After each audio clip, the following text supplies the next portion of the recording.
Good morning, or good afternoon, or even good evening, depending on where you are following this show from. My name is Lucy, and I'm here again to follow up on matters children. I know we are learning, even I'm also learning together with you, and I'm trusting God or believing God that we are putting this information into practice. Because children are being born every day and technology is advancing every day, and therefore we need to reach out for new information, to build up on our knowledge, to know how to handle children in these days. And today I would want us to talk about the responsible use of gadgets. I know all of us, those who have children, and even the toddlers nowadays, they always want to reach out to your phone, and they don't know. I'm not sure a 6 or a 4 month knows what a gadget is or what a phone is, but you see that they are reaching out. And some of our young mothers use the same gadgets to raise children, and therefore there is a need for all of us to know how to teach children on the responsible use of gadgets. And this is what we are talking about today.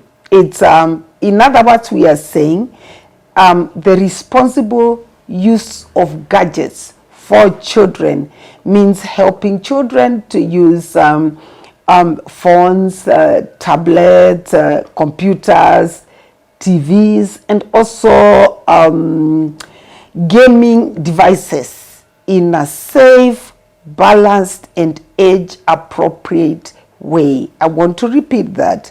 To use them, 1, in a safe, 2, balanced, and 3, age-appropriate way.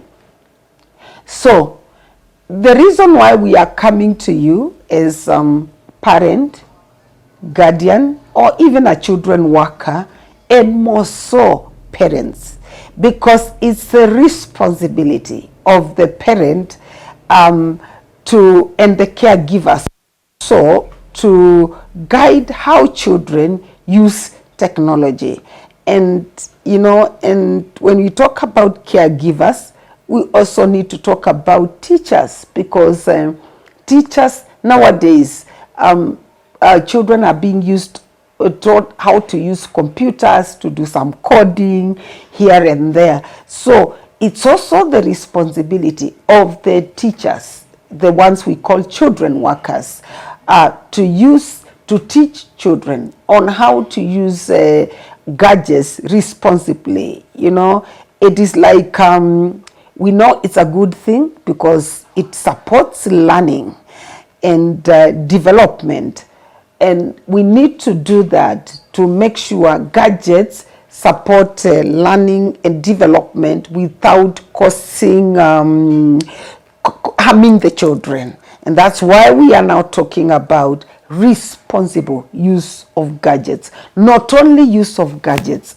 it's possible to teach children on how to use gadgets, and that should be done. It's done in different centers of learning, because we have gone, this is the way the world has gone. However, we need to teach responsible use of gadgets to children. And I want us to discuss a few things, a few tips here and there that we need the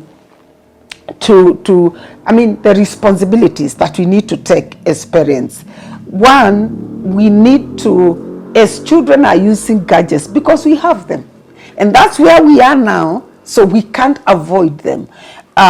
They want to use your phone they have these apps they are downloading. They want these cartoons, they want these Bible stories. They are doing the assignments again on phone, on all that, and tablets. However, it's good to know that we need to set time limits, set time limits. Children should not spend too much time on gadgets. We give them the whole day to explore the gadgets and all that. No, we need to set time limits. Too much screen time can affect many other things. They may go to sites that we didn't want them to go. However, before we get there, it's good to know too much of screen for children can affect sleep. That's why some of them sleep so late and wake up so tired. Why? Because I think too much of screen affects sleep, and also screen time also can affect learning. Screen time can also affect social skills.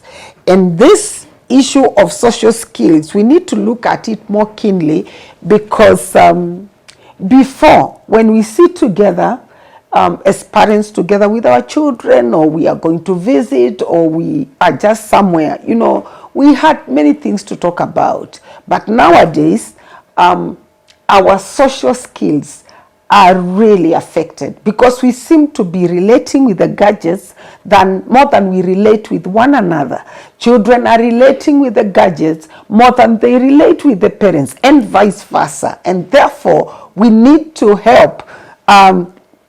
We need to set time limit. Yes, we need the gadgets, because there's a lot we are doing with the gadgets. The children need the gadgets because there's a lot that we do with the gadgets. But it's good to know we need to set time limits so that the children sleep patterns are not affected or influenced by the too much use of gadgets.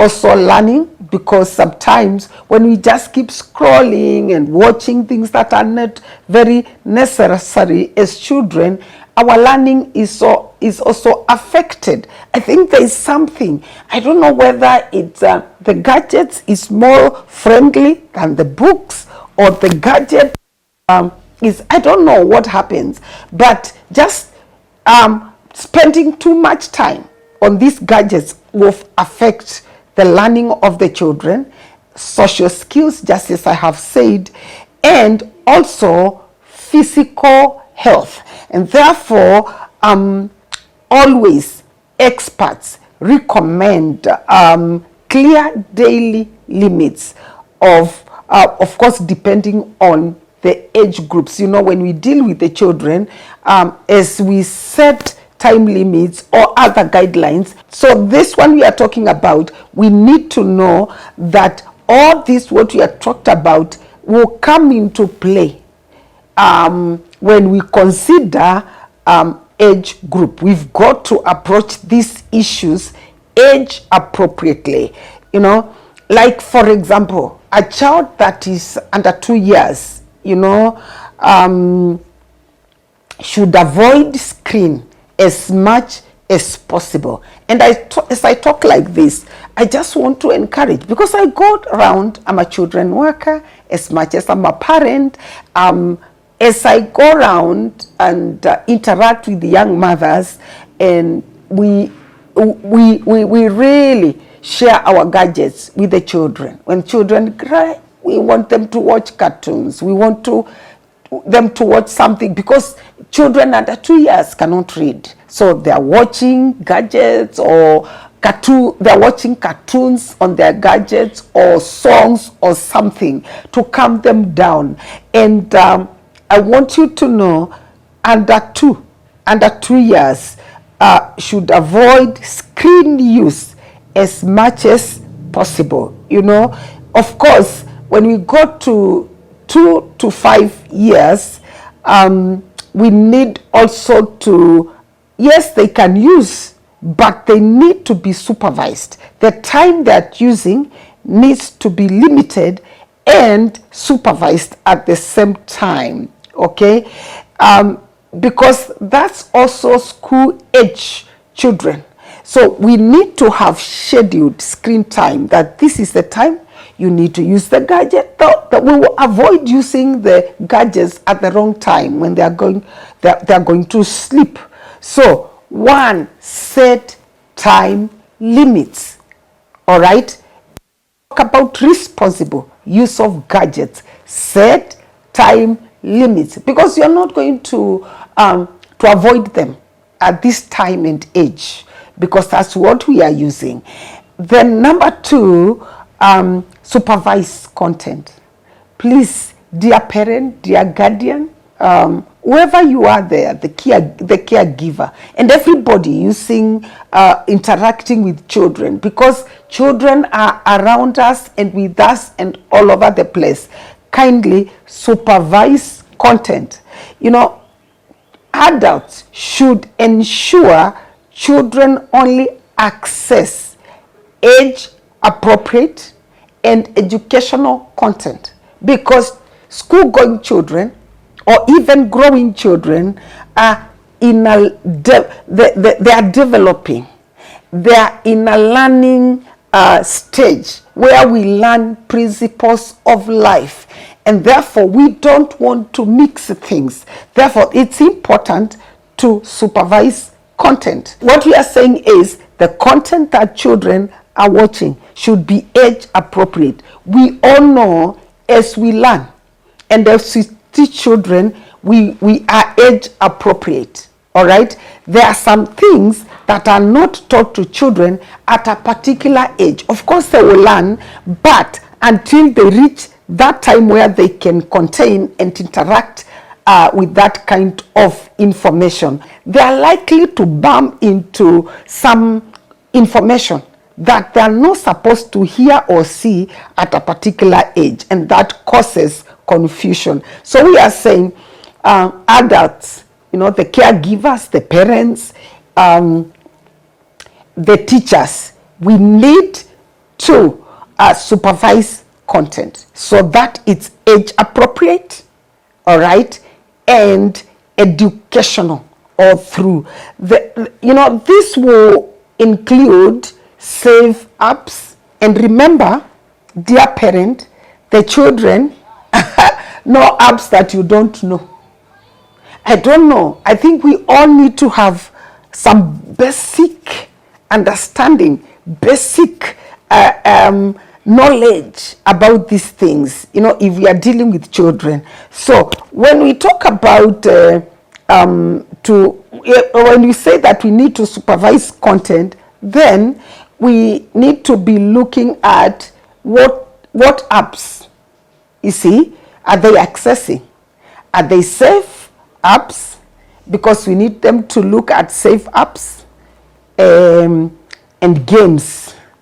All right, learning videos should also be child friendly. Websites also we need to be able to scrutinize, because some videos can be violent or inappropriate materials for the children. So when we let them free, when there are no limits, there's no supervision, they can watch anything, and then we need to avoid that.